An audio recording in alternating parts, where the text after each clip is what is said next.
नमस्कार साथियों, हिंदी मंथन चैनल पर आप सभी का बहुत बहुत स्वागत है। और यदि आप चैनल पर नए हैं और अभी तक आपने चैनल को सब्सक्राइब नहीं किया है तो कृपया चैनल को सब्सक्राइब कर लें। और यदि आपको वीडियो पसंद आए तो वीडियो को लाइक भी कर दें। और साथियों, यदि आपको थोड़ा भी ये लगे कि इस वीडियो से किसी और को कुछ फ़ायदा मिल सकता है तो इसे आप शेयर भी कर सकते हैं। और साथियों, हमने अपने पढ़ाई के क्रम में हिंदी व्याकरण के बहुत सारे टॉपिक को पढ़ चुके हैं और इसी क्रम में हम पढ़ रहे थे संधि को। संधि में स्वर संधि को हम पढ़ चुके हैं और आज बारी है हमारी व्यंजन संधि की, जो कि बहुत ही कठिन मानी जाती है।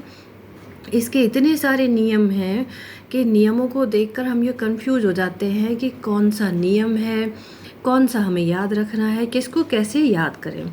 तो आज का ये वीडियो देखने के बाद आपका सारा कन्फ्यूजन ख़त्म और आप एकदम अच्छे से ये पहचान पाएंगे कि इसमें व्यंजन संधि है।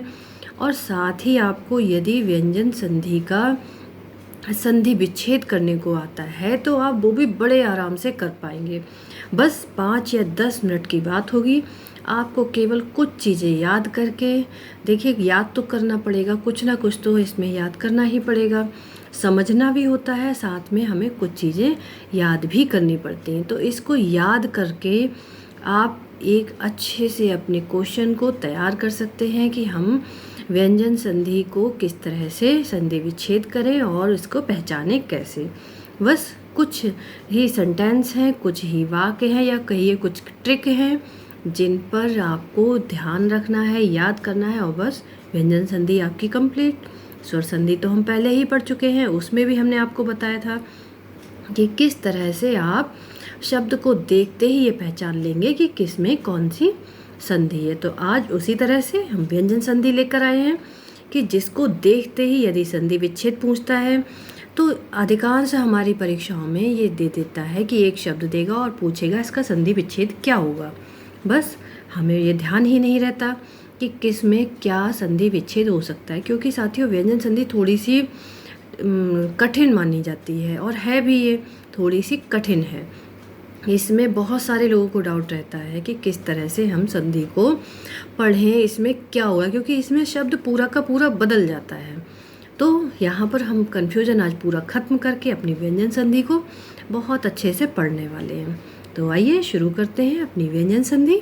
सबसे पहले जो बेस है वो तो हमें देखना ही है कि व्यंजन संधि है क्या।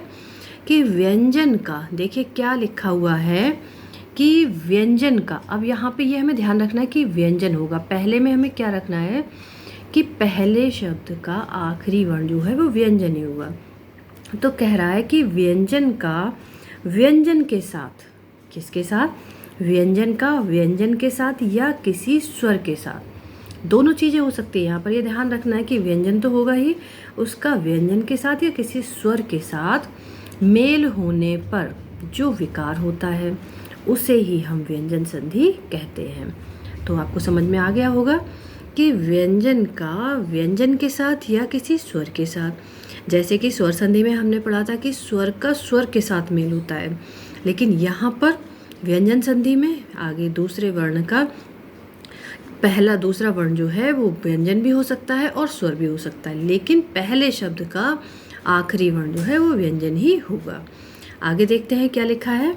आगे कहता है कि व्यंजन संधि को हल संधि भी कहते हैं। ये भी कई बार पूछा जा चुका है कि हल संधि किसे कहते हैं या हल संधि किसका दूसरा नाम है। तो व्यंजन संधि का ही दूसरा नाम क्या है, ये है हल संधि। अब कुछ उदाहरण देखते हैं, जैसे कि देखिए अभी क्या कहा था कि पहले शब्द का आखिरी वर्ण, ये हमारा का है तो ये हमारा व्यंजन है और दूसरा हमारा स्वर है।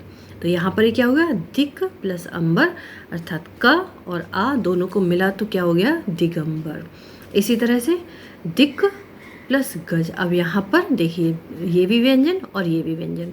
बताने की कोशिश केवल ये है कि ऊपर देखिए एक व्यंजन है एक स्वर है, नीचे व्यंजन है और व्यंजन है, दोनों में क्या होता है, इनका मेल हो सकता है। आगे देखते हैं कि क्या करता है। आगे बता रहा है हमें कि व्यंजन संधि का विच्छेद करना या बदलना या पहचानना। कैसे पहचान सकते हैं हम व्यंजन संधि को। अब हम ये देखते हैं कि व्यंजन संधि को अगर हमारे सामने आ जाता है कि संधि का विच्छेद करिए, कोई शब्द दे देता है और कहता है इसका विच्छेद करना है या बदलना है, तो उसको हम कैसे बदलेंगे। कुछ चीज़ों से हम ये बस याद करके उन्हें तुरंत ही बदल देंगे। जैसे कि देखिए, नियम नंबर 1 क्या कहता है। सबसे पहला क्या है, पहली ट्रिक हमारी है कि जहाँ पर भी अंक की मात्रा हो, हम किसी शब्द को यदि लेते हैं और वहाँ पर हमें क्या मिलती, अंग की मात्रा मिलती। अंग ये इस तरह से लिखा होता है, तो ये हमारी हो गई अंग की मात्रा। तो जहाँ कहीं भी हमें अंग की मात्रा दिखे उसको हमें क्या बदलना है, माँ में बदल देना है। जहाँ कहीं भी हमें अंग की मात्रा दिखे उसे हमें तुरंत ही माँ में बदल देना है। उदाहरण के लिए देखिए क्या क्या है। उदाहरण क्या कहता है, पहला शब्द है संक्षेप। अब देखिए यहाँ पर अंक की बिंदी लगी हुई है, अंक की मात्रा चाहे बिंदी कह लें हम, यहीं से हम इस शब्द को तोड़ देंगे। जहाँ पर जिस शब्द पर हमारी ये अंक की बिंदी होगी यहीं से हम शब्द को अपने तोड़ देंगे। तो क्या हो जाएगा हमारा संधि विच्छेद यदि पूछता है तो सम प्लस छेप। क्या हो जाएगा, सम प्लस छेप। अब माँ पे हमें हलंत लगाना है क्योंकि हमेशा ही ये जो होते हैं व्यंजन वर्ण जो होते हैं वो आधे होते हैं, तो हमें यहाँ पर हलंत लगाना होगा। तो क्या हो जाएगा, संक्षेप का हमारा हो जाएगा सम प्लस छेप। इसी तरह से संहिता, इस पर भी बिंदी लगी हुई है, बस यहीं से हम इसे अलग कर लेंगे। सम प्लस हिता, पीछे का हमारा शब्द जो है वही रहेगा, बस हमें आगे का अलग कर देना है। इसी तरह से आप कोई भी शब्द ले लें जिस पर बिंदी लगी हुई है उसे वहीं से अलग कर दें। ये देखिए संकल्प, तो यहाँ पर क्या हो जाएगा, हमने क्या पढ़ा, अंक की बिंदी को माँ बनाना है हमें, तो हो जाएगा सम प्लस कल्प। देखिए हो गया संकल्प। संचय सम प्लस चय, संतोष सम प्लस तोष, संबंध तो सम प्लस बंध। इसी तरह से यदि आपके सामने अंक की बिंदी का कोई भी शब्द आ जाए आपको बस इसी तरह से उसको तोड़ना है। और यदि आपके सामने इस तरह से संधि विच्छेद आ जाता है और पूछता है कि इसका विच्छेद का आगे शब्द क्या पूछ रहा है, तो उसमें हमें क्या करना है, ये माँ हमें ऊपर बिंदी में पहुँचा देना है। बस हो गया हमारा सम का, हमने ऊपर अंक की बिंदी लगाई और हो गया हमारा छेप, तो संक्षेप हो गया। इस तरह से हम उम्मीद है कि आपको ये बहुत अच्छे समझ में आया होगा।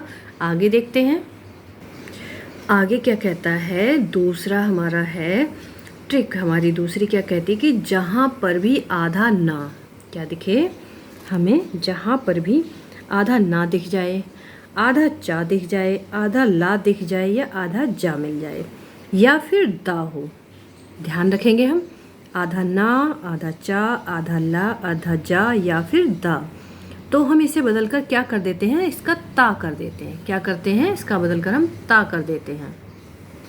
देखिए उदाहरण से हम अच्छे से और समझ जाते हैं कि यहाँ पर देखिए इसमें क्या शब्द दिया इन्होंने, उन्नति। अब उन्नति में आधा ना हमें मिल रहा है, तो क्या हम कर देंगे, यहीं से ही से हम आधा कर देंगे। आधा ना है तो हम यहाँ पर क्या करेंगे, उत प्लस नति, हो गया हमारा उन्नति।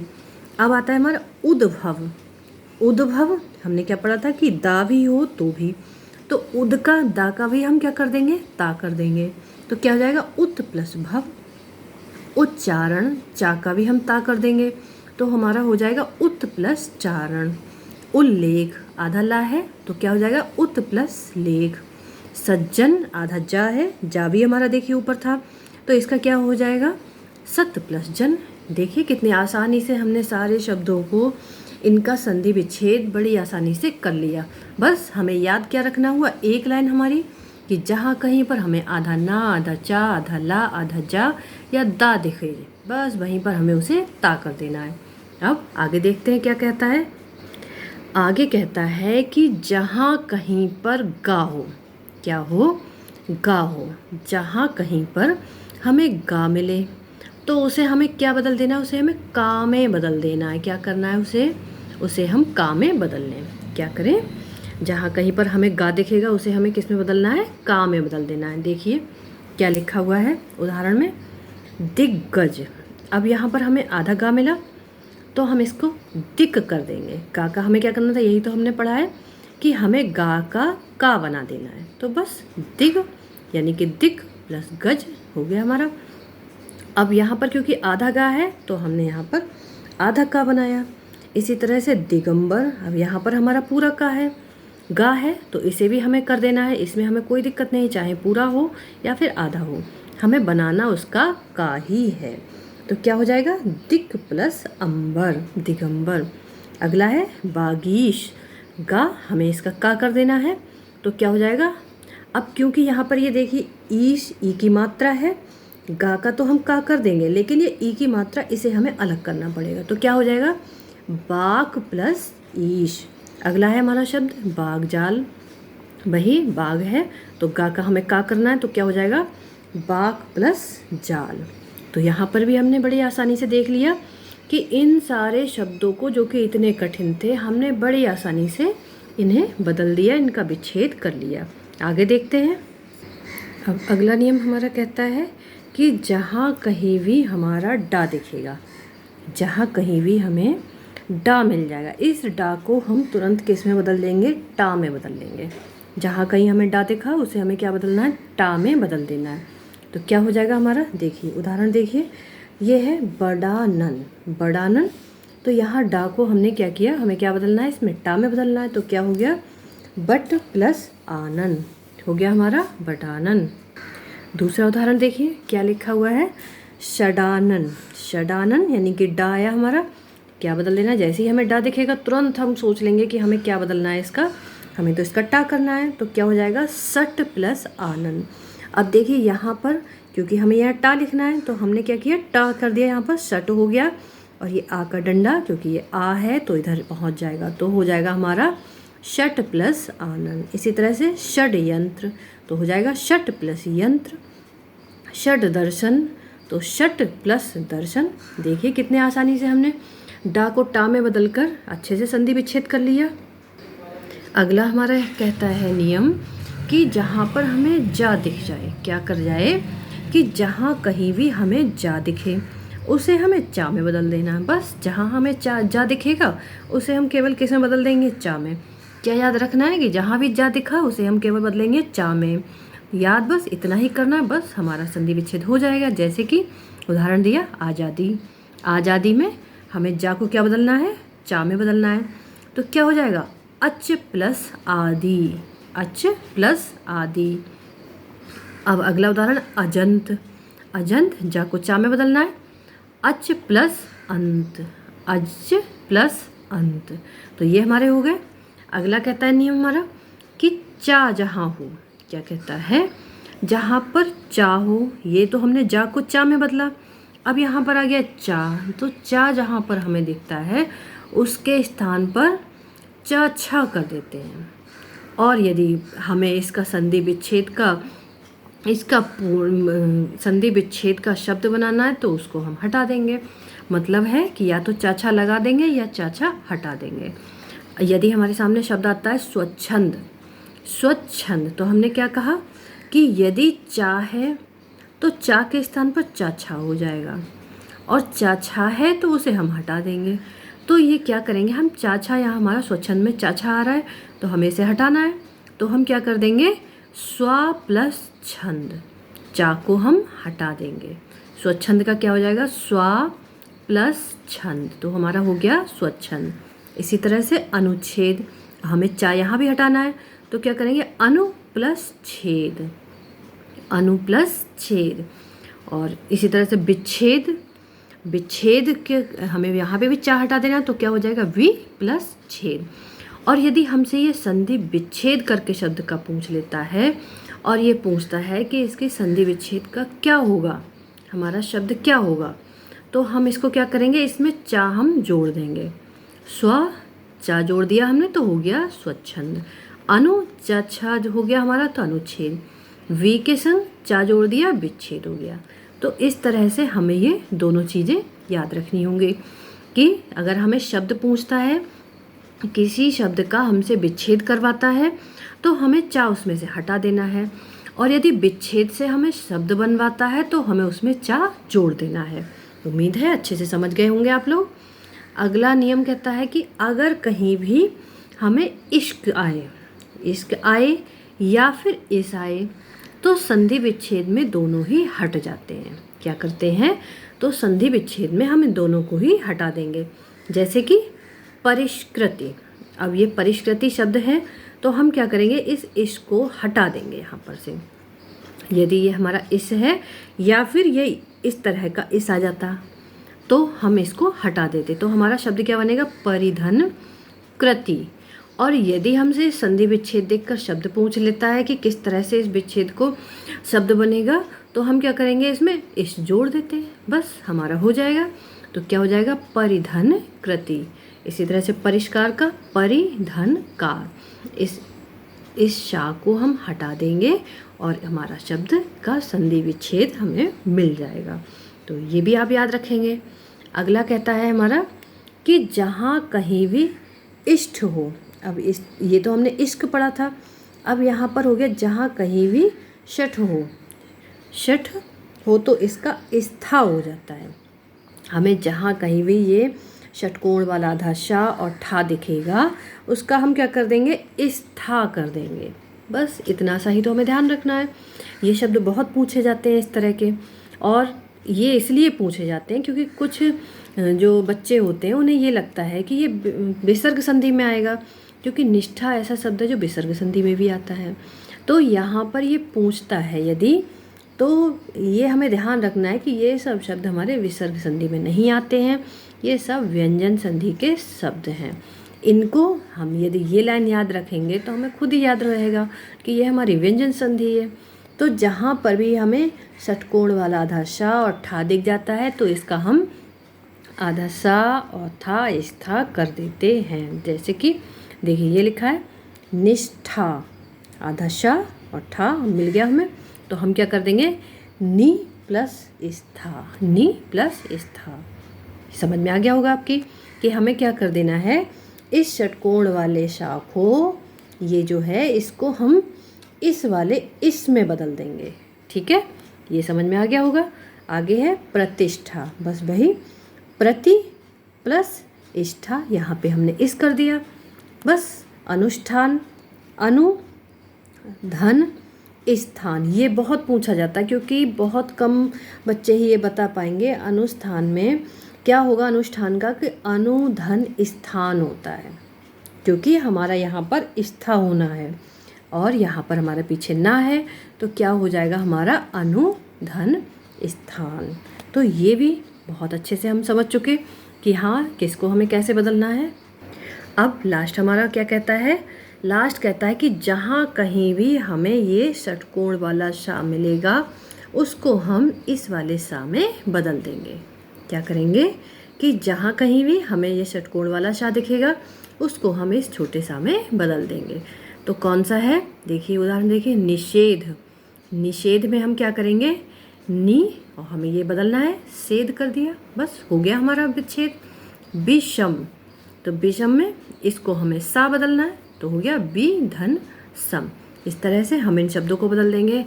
तो साथियों आपने देखा कि कितनी आसानी से हमने कितने कठिन शब्दों का भी संधि विच्छेद बहुत आसानी से कर लिया।